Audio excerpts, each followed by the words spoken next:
په کاټلن کې وویشتل، په سرو وینو کې پټ کړي وو، په وزیرستان کې ماشومان وویشتل. دا صرف د روژه کې هغه میاشت چې لږ ښه کار وکړي خدای ثواب ډېر درکوي. په هغې میاشت کې پاکستان اراده کړې وه، پاکستاني فوج اراده کړې وه چې دوی به وهم، دوی به وژنم، دوی به ولم. په بنو کې ویشتلي دي، په نورو سیمو.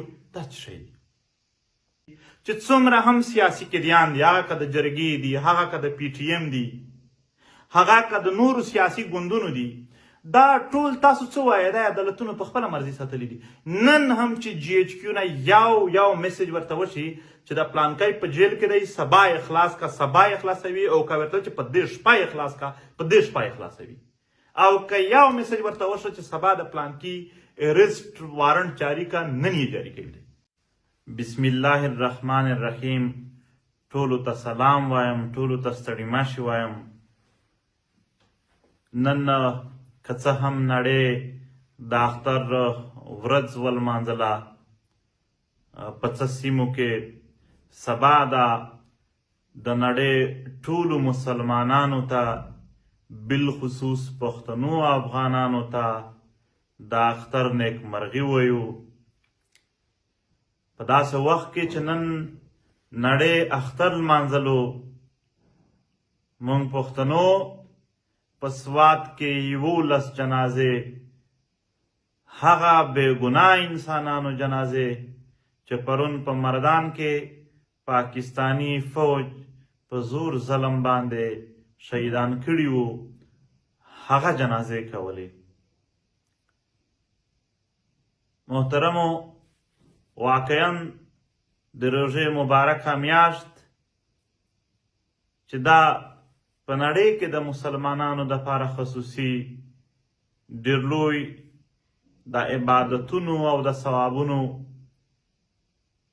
یعنې هغه یو لوی تقدس ورته لري په دې کې، او اهمیت لري د عبادتونو د ثوابونو د خیر ښېګړې په لړ کې. خو بیا هم هغه ریاست چې تش په نام د اسلام قلعه یادېږي، ځانونو ته دوی دا وایي، هغه بیرته په دې کې د پښتنو مسلمانانو وینې تویولې. خدای دې ستاسو عبادتونه قبول کړي.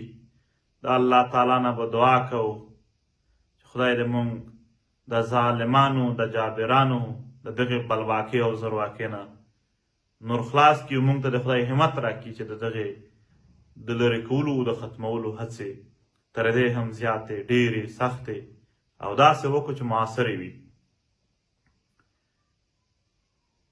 د اختر مبارکي یقینا هغه کورنیو ته چې د هغې وګړي نن د ملت په خاطر، د خپلې خاورې د امن په خاطر، د خپلو ولسونو د ښه ژوند په خاطر په جیلونو کې تېروي.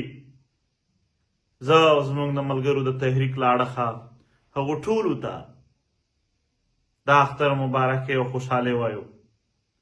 سپین ږیری ملک نصیر کوکي خیل په خپل کور نه دی، سپین ږیری حاجي عبدالصمد په خپل کور نه دی، په جیل کې ژوند کوي. علي وزیر په جیل کې ژوند کوي. حقیار مسعود په جیل کې دی. نجیب اورکزی مجبور پښتون په قید و بند کې دی. د دوی د یو هم ذاتي مسله نه وه، بلکې د خپل ملت، د خپلې خاورې، د ولسونو د نمایندګۍ په خاطر باندې د قید سره مخ دي. د دوی کورنۍ ته موږ ټول ملت د اختر نیکمرغي وایو. د ملت ټولو ملي شهیدانو ته، د دوی کورنۍ چې څومره هم کورنۍ دي، څومره هم شهیدان دي، د ټولو کورنیو ته موږ د اختر نیکمرغي وایو. البته هغه شهیدان چې په دا اوس یو څو میاشتې یا یو کال کې وشول، چې دا د دوی د کورنیو اول اختر دی د دوی په بیلتون کې، هغو ته خصوصي د اختر مبارکي وایو. ګیلمن شهید زموږ د ملت د ارمانونو ترجماني یې کوله، د ده کورنۍ ته نوید لکی مروتوال خلیل الرحمن د سویلي وزیرستان خلیل الرحمن چې په جرګه کې شهید شو، رمضان د باجوړ هغه ځوان چې د دې ملت د متحد کولو د راویو کولو په ارمان باندې په خیبر جرګه کې شهید شو. شیراز د زیارت سره تعلق لرلو، د کویټه سره نږدې سیمه چې کومه زیارت ته. استخار د خیبر د جمرود سره تعلق لرلو. محمد رؤوف د شمالي وزیرستان وو. یا نور چې څومره شهیدان وشول او بیا په نږدې وختونو کې محترم مفتی منیر شاکر صاحب شهید د خپل ملت خبره کوله او د دغې ریاستي ظلم جبر مخالفت یې کولو. دغو ټولو شهیدانو کورنو ته یا هغه ټول شهیدان چې دلته د دغې خاورې دي که د هر ګوند هم دي، دغو ټولو شهیدانو کورنۍ ته یا د تحریک هغه شهیدان چې هغه په نورو کالونو کې شوي دي یا د ملت ټولو هغو ټولو کورنیو ته واقعا دغه ورځ که د خوشحالۍ ده، خو د خپلو هغو وګړیو یقینا تکړه خلک وو، یاد به هم ورسره وي، موږ هم په دې یاد کې ورسره شریک یو او د اختر دغه مبارک ورځ تبارکي ورته وایو.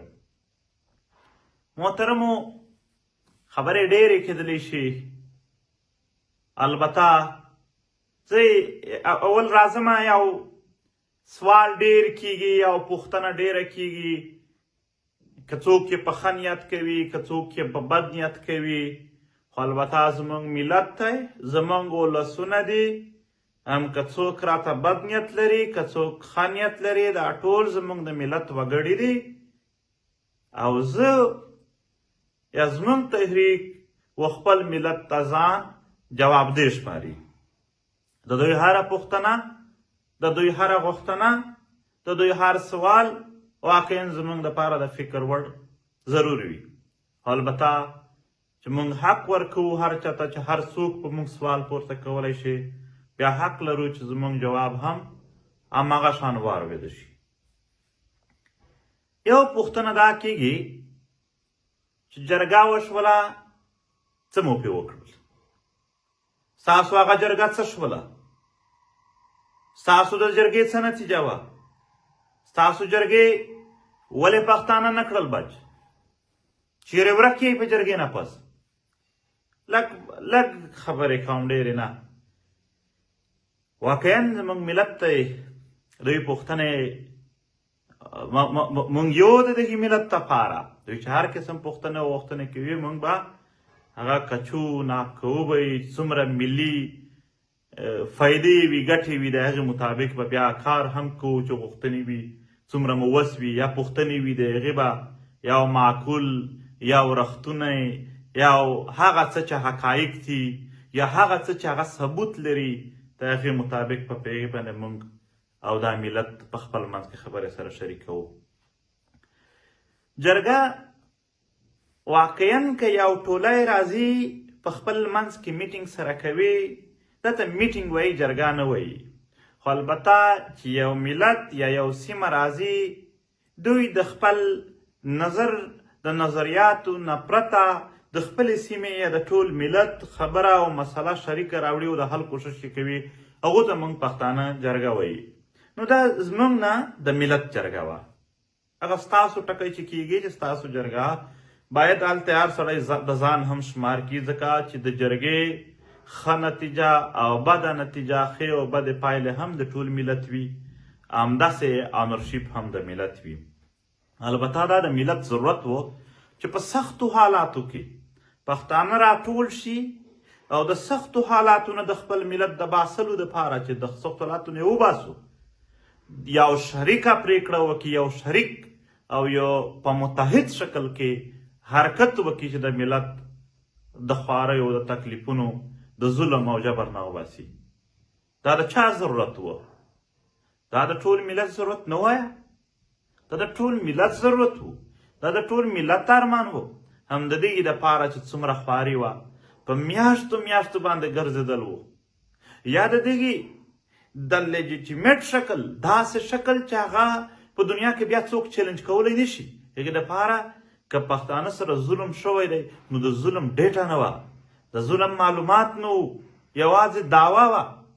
همدغه پی ټي ایم و چې 600 نه زیات ټیمونه جوړ کړل. په خدای چا ډیټا نه ورکوله، ادارو والا به کالونه ورته کړي وي چې تاسو به خپل معلومات نه ورکوئ، بیا به هم زموږ ملګرو خوارې کولې.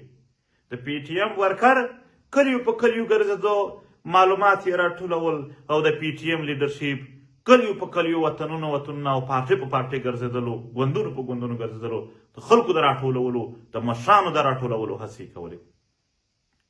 دا ضرورت د ټول ملت و.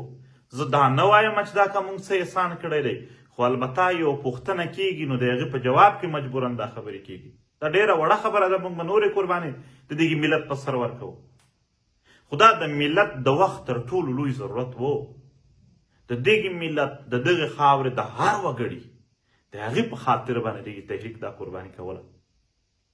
چې جرګه رانږدې شوه، جرګې ته د قربانۍ ضرورت شو، همدغه تحریک پی ټي ایم و چې د خپل هغه تاریخي چې د نیکونو غورنیکونو بلکې د تاریخونو نه روان یو دروند روایت د جرګې په شکل کې و، د هغې تحفظ ته چې ضرورت شو، همدغه تحریک خپلې وینې ورته پیش کړلې.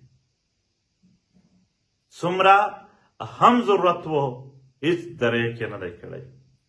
جرګه وشوله، په جرګه کې پرېکړې وشولې، موږ ټول په سټیج هم سره موجود و. دا څنګه امکان لري چې په سټیج ټول سره موجود یو، بیا وایو چې